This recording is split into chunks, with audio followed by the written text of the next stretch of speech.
My sister spent $40,000 on her wedding. She picked every detail. The flowers, the cake, even the dress I had to wear. Dove gray, shapeless, expensive. She called it elegant. I called it a costume designed to make me invisible. And it worked. At the reception, she stood in front of 50 guests and said, "Did you get that dress from a thrift store?" God, I told you not to embarrass me. People laughed. My parents said nothing. I walked outside. I thought that was the worst part of the night. Then her new husband followed me to the parking lot. He leaned into my car window, smiled, and asked, "Can I follow you home?" What would you do if your sister's fairy tale wedding hid the ugliest secret? And what if you had proof? Because my phone was already recording. Drop your country and what time it is where you are. I read every comment and hit subscribe. You're going to want to see how this ends. I had a choice. Stay silent like I always did. Or burn it all down with receipts. Let me back up. My sister Vanessa has always been the golden child. I don't mean that as an insult. I mean it as a fact. She got the car at 16. Full tuition. A down payment on her first condo. I got, "You're so independent. You'll figure it out." And I did. I worked 2 jobs through college. Paid off my loans by 27. Became a data analyst for a tech firm. I'm good at patterns. I track things. Numbers. Trends. Inconsistencies. And I save everything. Texts. Emails, receipts, voice memos. My camera roll goes back 4 years. My message threads are backed up to 3 cloud accounts. You could call it paranoid. I call it survival. Because in my family, words disappear. Promises evaporate, but screenshots don't lie. When I was 12, Vanessa broke my science fair project the night before the expo. Snapped the model in half. My parents made me apologize to her for leaving it somewhere she could trip over it. That was the day I learned. The story that gets believed isn't always the true one. So I started keeping my own records. When Vanessa wrecked my car at 19 and my parents asked me to be understanding, I saved the group chat. When she borrowed $800 and never paid me back, I kept the Venmo request. Not because I wanted revenge, because I wanted proof I wasn't crazy. I didn't know that Vanessa's wedding would be the day all that documentation finally paid off. 3 months before the wedding, Vanessa called me. "I need a favor." I should have known. "I need $3,000. For the wedding. You're my sister. This is my day." I hesitated. I'd just made my last student loan payment. My savings were finally starting to recover. "Vanessa, I just finished paying off $26,000 in loans. I don't really have, so you have money now. Don't be cheap. This is a once-in-a-lifetime event." I tried to explain. She talked over me. "Everyone's contributing. Mom and Dad already gave us $15,000. Kyle's parents did 20. You can't do 3? Seriously?" The guilt worked. It always did. "Fine, I'll send it." "Perfect. Oh, and I'm sending you the bridesmaid dress link. It's dove gray. Really elegant. You'll love it." I opened the link. $240. For a dress I'd wear once. "Vanessa, that's kind of expensive for..." "If you don't want to wear it, don't come. I'm not having you show up in something flashy and stealing focus. It's my day." I felt my throat tighten. "Okay, I'll order it." She hung up. 2 hours later, the family group chat lit up. "Mom, just help her out. You know how stressed she is." "Dad, it's her wedding. Be supportive." I sent the $3,000 that night. I ordered the dress. I told myself one day. Then I'm done. I had no idea what done would actually look like. The wedding was perfect. At least that's what everyone said. I wore the gray dress.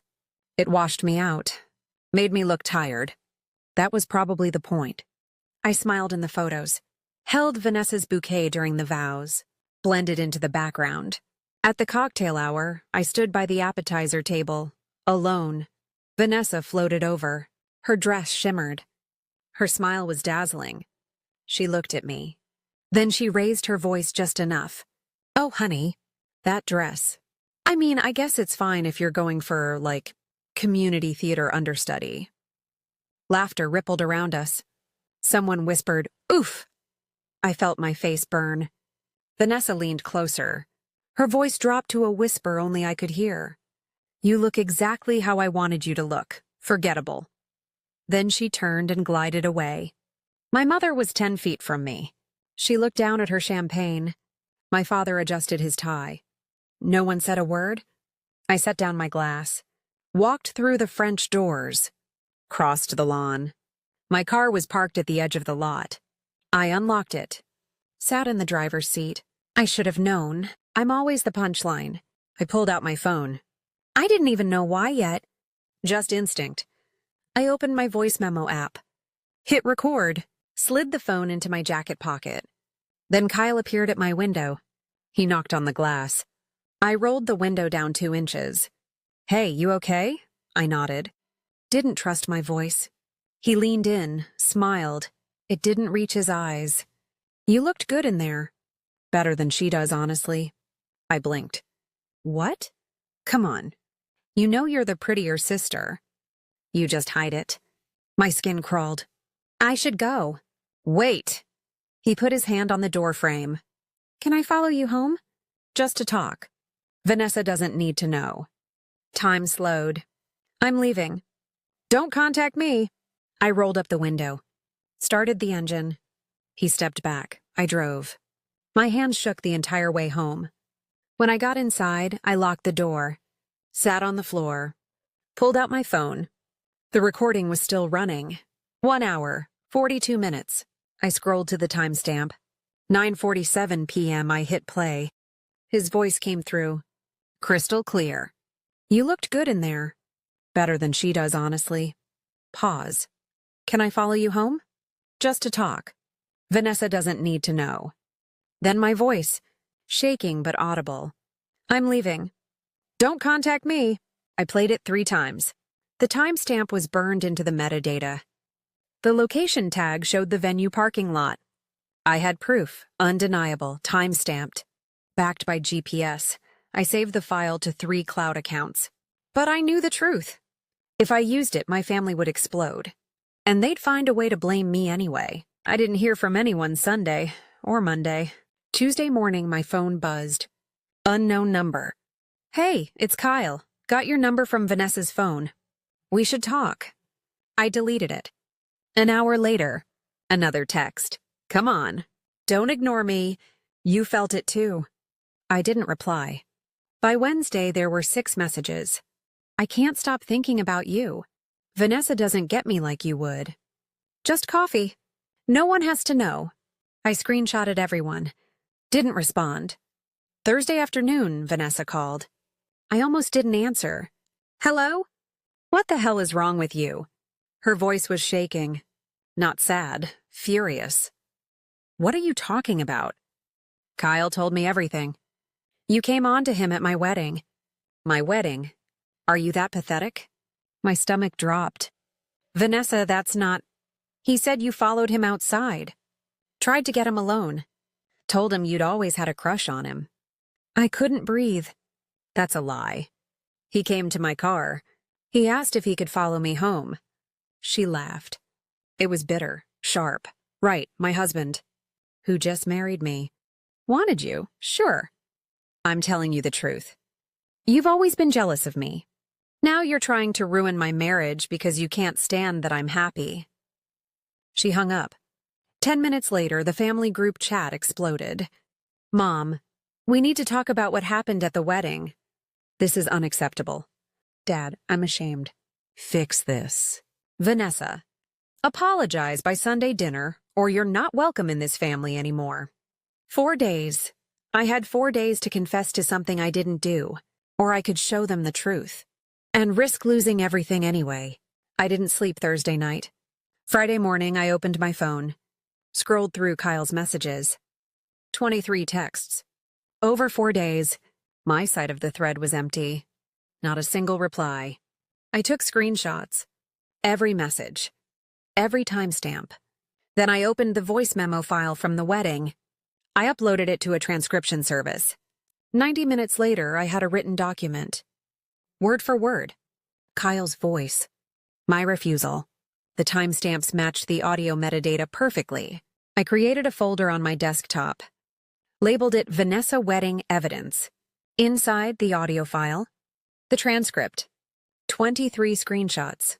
I backed it all up. 3 cloud accounts, 1 external drive. Then I did something I'd been putting off. I opened Facebook. Searched for Kyle's college friends. Found one. Messaged her. Hey, random question. Did Kyle have a reputation before he got engaged? She replied in under an hour. Oh, wow. Yeah. He cheated on like 3 girlfriends that I know of. Why? I didn't answer. I screenshotted the conversation. I now had 2 layers of proof. His advance, his harassment, and a pattern. 23 messages, 1 audio file, 0 replies from me. Time-stamped. Cloud-backed. Undeniable. I stared at the folder on my screen. I wasn't going to Sunday dinner empty-handed. Saturday, I couldn't stop thinking about one thing. Why would Vanessa believe him so quickly? She didn't even ask for my side. She just attacked. That's when I remembered something. A conversation. 2 years ago, Vanessa's college roommate Madison had pulled me aside at a birthday party. You know Kyle cheated on his last girlfriend, right? I'd brushed it off. Not my business. But now it was. I scrolled back through Facebook. Found Madison's profile. Sent a message. Hey, do you remember what you told me about Kyle? About cheating? She responded within minutes. Oh God, yeah, he had a reputation. Vanessa knew. She told me he'd settle down after the wedding. Classic, right? My chest tightened. She knew. She literally said, and I quote, he's messy, but he's rich. I can fix him after. I thought she was joking. Was she not joking? I stared at the message. He's messy, but he's rich. I did more digging. Found an old article about Kyle's family. His grandfather had set up a trust. $1.2 million. Accessible only after marriage. Vanessa didn't marry him. She cast him. And now she was protecting the investment. By scapegoating me. I screenshotted Madison's message. Added it to the folder. Now I understood. And I knew exactly what I had to do. Sunday morning I woke up early. I wasn't going to apologize. But I was going to show up. I opened the evidence folder. Reviewed everything one more time. Audio file, transcript, screenshots, Madison's message. Then I did something I learned in my analyst job. I built a summary. 1-page timeline format. Event 1. Wedding night. 9:47 p.m. Kyle approaches my car. Evidence. Audio recording. Transcript. GPS metadata. Event 2. 4 days of texts. 23 messages. Evidence. Screenshots showing 0 replies from me. Event 3. Pattern of behavior. Evidence. Witness statement confirming prior cheating. Clean. Simple. Undeniable. I printed 2 copies. 1 for me. 1 to leave behind. Then I wrote a boundary statement. 3 sentences. I will not apologize for something I didn't do. If you want a relationship with me, I need an acknowledgement of the truth and a genuine apology. Until then, I'm setting a boundary. No contact. I practiced it in the mirror. My voice didn't shake. I packed the folder, my phone, a portable charger. I wasn't going to beg anymore. I wasn't going to shrink. I was going to show them exactly who I am. Sunday dinner started at 6. I arrived at 5:58. I walked in with the folder under my arm and my head up for the first time in years. The dining room was set. 6 place settings: Mom, Dad, Vanessa, Kyle, me, and 1 empty chair where my aunt usually sat. Vanessa didn't look at me. Kyle smirked. I sat down. Dad cleared his throat. We're here because we need to address what happened at the wedding. This behavior is unacceptable. I set the folder on the table. I agree it is. Vanessa's eyes narrowed. So you're apologizing? No, I'm going to show you what actually happened. I pulled out my phone, set it in the center of the table, opened the voice memo, pressed play. Kyle's voice filled the room. You looked good in there. Better than she does, honestly. Vanessa's face went white. The recording continued. Can I follow you home? Just to talk. Vanessa doesn't need to know. Then my voice, shaking, clear. I'm leaving. Don't contact me. Silence. Mom's hand went to her mouth. Vanessa stared at the phone like it was a bomb. Kyle leaned back. Someone edited that. That's fake. I slid the printed screenshots across the table. Here are the 23 texts you sent me over 4 days. I didn't reply to a single one. Mom picked one up, read it. Her face drained of color. Dad scanned another. His jaw tightened. Kyle's voice rose. She was flirting all night. She followed me outside. I pressed play on a second clip. The same recording. My refusal. Time stamped 3 seconds after his question. The room went silent. Dad turned to Kyle. His voice was ice. Get out of my house. Kyle stood. Looked at Vanessa. She didn't move. Vanessa. Tell them. She was staring at the table. Tears streamed down her face. I knew. Mom blinked. What? Vanessa's voice cracked. I knew he had a history. I thought he'd change. And when he told me about her, I couldn't let everyone think I made a mistake. I stood. You were willing to destroy me to protect your image. She didn't answer. I placed the printed timeline on the table. I'm not apologizing. I didn't do anything wrong. If you want a relationship with me, you owe me an apology. A real one. Until then, I'm done. I picked up my folder. Walked to the door. No one stopped me. I didn't look back.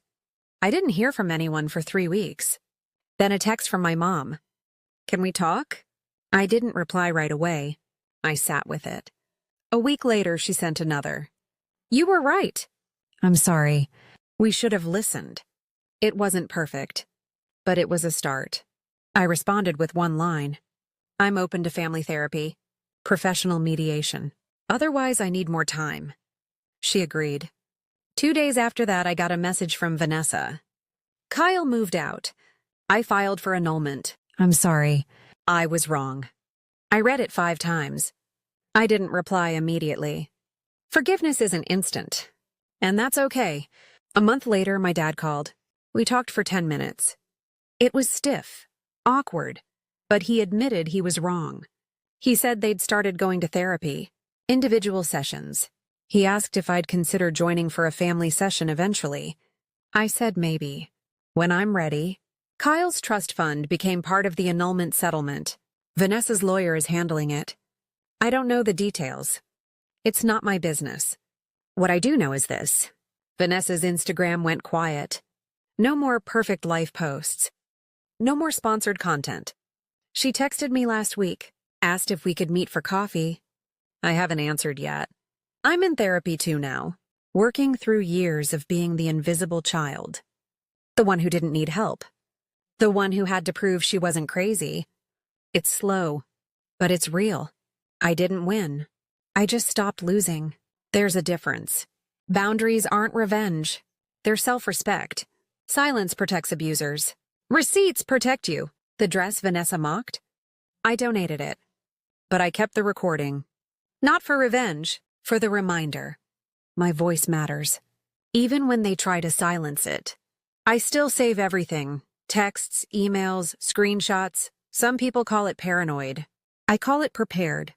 Because the truth doesn't always win on its own. Sometimes you have to carry the proof. And when the moment comes, you'll be ready. I was. Now let me ask you. Have you ever had to prove your side of the story with receipts? What did you save? Texts, emails, recordings? Drop it in the comments. I want to hear what gave you your power back. And if this story hit home, subscribe. Because standing up for yourself isn't a one-time event. It's a series. You're not alone. I'll see you in the next one. This story is a fictionalized dramatization for educational and entertainment purposes. It is not legal or financial advice. Always consult a licensed professional for your specific situation.